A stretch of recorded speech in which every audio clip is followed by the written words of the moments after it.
Hello, everybody. This is Mike from Nymphs, Knots, and Nonsense. And today I want to take you through tying the Brown Holographic Chironomid. The Brown Holographic Chironomid is a fly that I just started using in my local club pond. Why? Because I was using a zucchini for a long time, right? And a zucchini is black holographic tinsel, red rib, and a white bead, and a little bit of a brown, rusty brown collar behind the bead for a wean case. So I've been using that for quite a bit. But I started taking throat samples of the fish and noticed that a lot of times the fish were full of kind of a more brown or a silver or in between. So the bottom half was brown, maybe even a reddish brown. Like sometimes they still have some hemoglobin that doesn't metabolize, um, and then a silver on the upper part of their abdomen where they were starting to get chromed up. So I said, hey, you know what? This is teaching me something. So I went and tied up basically a version of the zucchini, but using brown holographic tinsel. And then I wanted something to get rid of the white bead. So I started tying these guys in a brown with the white gills sticking out the top, and a brown bead. And I like the effect. I think it's pretty good. And I'd like to teach you all how to tie it. Now, as with any fly, you'll need materials, obviously. Let's start with the hook. In this case, I use a Fulling Mill 5115. So it's a grub size hook, 3 times heavy in a size 14. You'll need a bead. I have the metallic brown tungsten bead from Fulling Mill in 2.4 millimeters or 3/32 if you speak freedom units. So these are nice. They're brown and they have a little bit of shine to them, but they're not like crazy about it. And it's a very natural color except for that shine. So I like that. You need thread. I've got ultra thread in 70 denier in rusty brown. I'm almost done with the spool. You need some kind of white material for the gills or the breathers. I have a UV fluorescent white Antron yarn or poly yarn. And I keep this on a spool with this extra hand here, the spool keeper, so I can just pull it off and I'll work right off the spool, and you'll see how I do that. You need a wire. I have ultra wire in silver, right? And again with the keeper, but this one I don't keep on the spool because I have to twist. So I'll cut off a section and use that. You need brown holographic tinsel. And here I have the Vivus holographic tinsel. So it's H16, which is this nice brown. You'll see the flecks of like green and red in there, which is really cool. But Vivus brown in the large size. To finish the fly, I use my Loon Outdoors fluorescing UV clear fly finish.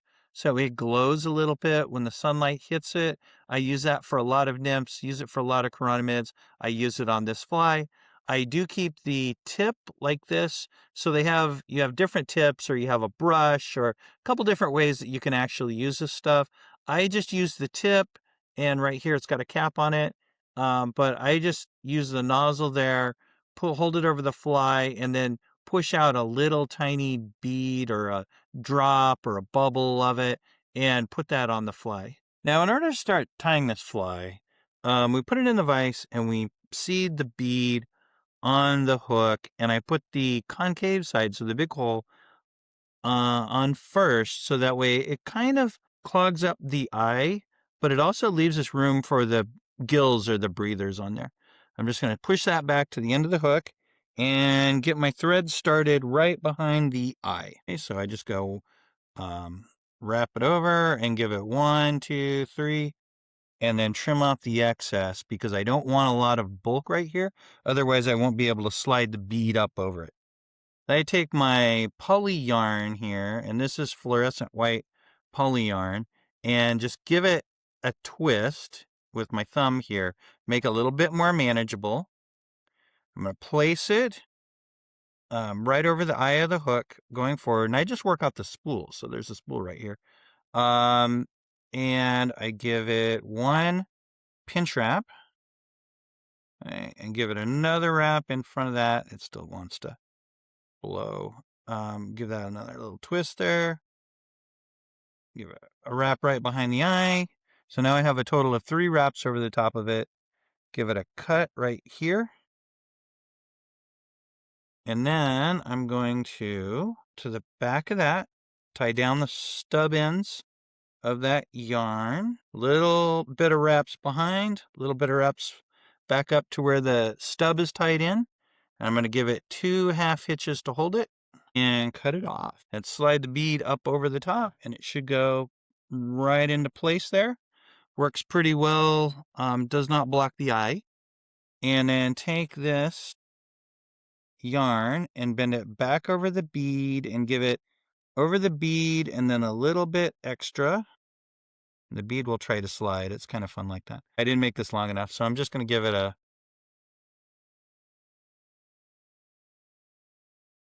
You want it so that it bends over the bead plus a little bit extra, and that is your gills. Now I'm going to restart my thread immediately behind that bead. Okay. And I only give it 6 wraps or so there. Somebody will go back and count. That's the way the internet works.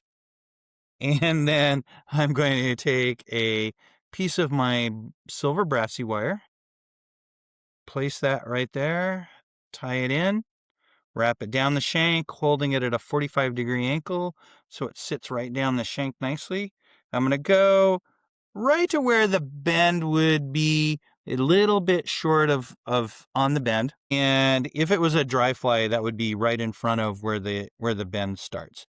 I'm going to add this. This is my holographic tinsel. And add it a little bit at an angle there. Tie that in. And then I'm going to hold it. If I twist it like this, you'll see I'm holding it a little bit behind the fly. And from this side at a 30-degree angle or so. That way I have the starting angle when I start to wrap it.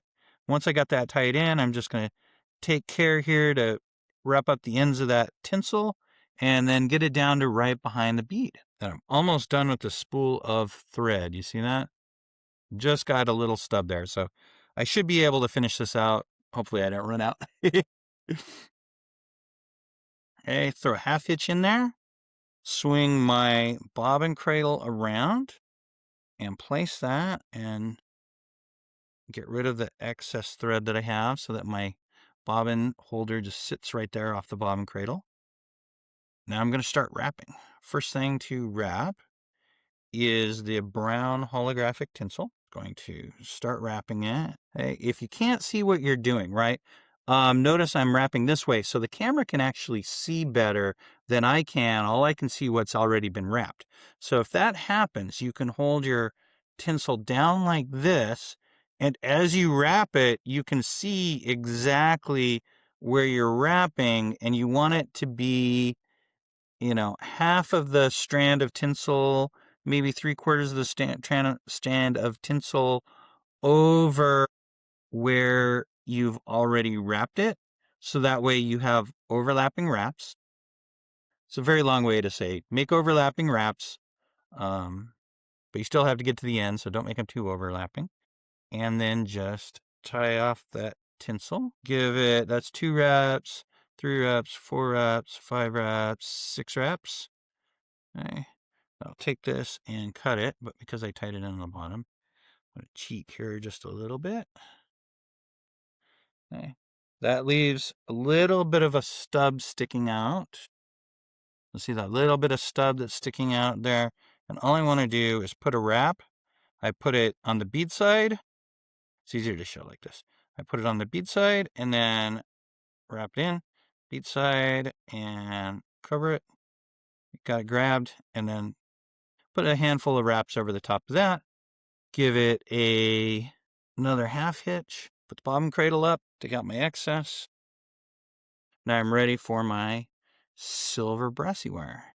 And the same thing, right? A lot of times with this one, I like to hold it straight up so that way I can see where I'm laying that wire. And I'm just going full rotary on it, which is awesome. If you don't have a rotary vise, I highly encourage you to try one at least and see how it works. We have them at my local Project Healing Waters chapter, and we teach people how to tie on them. And a lot of times people teach without using rotary. And I think it's sometimes some techniques are a lot easier with rotary. So anytime I can sit down with somebody who's been tying for a little while but has never used the rotary of their vise, I give them a block of instruction on how to do it and improve their life, hopefully. Okay? So I added maybe 6, 7, 8 wraps, and now I can helicopter that excess off. And then what I do, because I want to do this fast, I just hold my fingers like this so that I can wrap immediately in front of them. And I just want to build something that looks kind of like a wing case there. Okay. Totally cool. Now with this one, you could whip finish it because the surface area there is so small. I just do half hitches, but I put my finger on top of the half hitch and then pull it tight. But any way you want to tie that thread off, you tie the thread off. Throw some in there, and then I'll take the thread and give it a pull towards the camera, away from the camera, let it hang, and then come in here and just give it a little snip. And now we are ready for that little thread decided it wants to poke up. All right. That happens sometimes with half hitches. They sometimes decide that they want to come undone. That last one, cut him off. Okay. Cool. There's still a little bit of a blip hanging out, but it's not as bad. Now, I use my fluorescing UV, start a little bit behind where that tinsel starts, and then just spread it down. And then I'll just rotate it and literally wiggle the tip back and forth like this to spread it. And when I get to the head, I will add another little drop there and rotate that, spread it around. You'll see that one hair is sticking out, but don't worry about it because I'll cut it off once it's dry. And then if you slowly rotate this, it will help spread that UV resin. See, if you don't, then it'll kind of make a big bubble on one side. And now I want to hit it with the UV torch, slowly rotate it. It takes about 20 seconds to get this done. This is a new vise, new Regal vise, rotary. So I'm going to make it fast and go, whoops, here we go. It's just fun to do. Okay. I have a little tensioner. That's put the tension all the way off. So it's fun things to do while I'm waiting for this to dry. Okay, I think we're there. I've got that little nub that's there. I just want to go in and give that a little clip. Okay. And that is a nice little brown chironomid. Safe to go fish it. Fish 'em up, as the BC Fly guys say.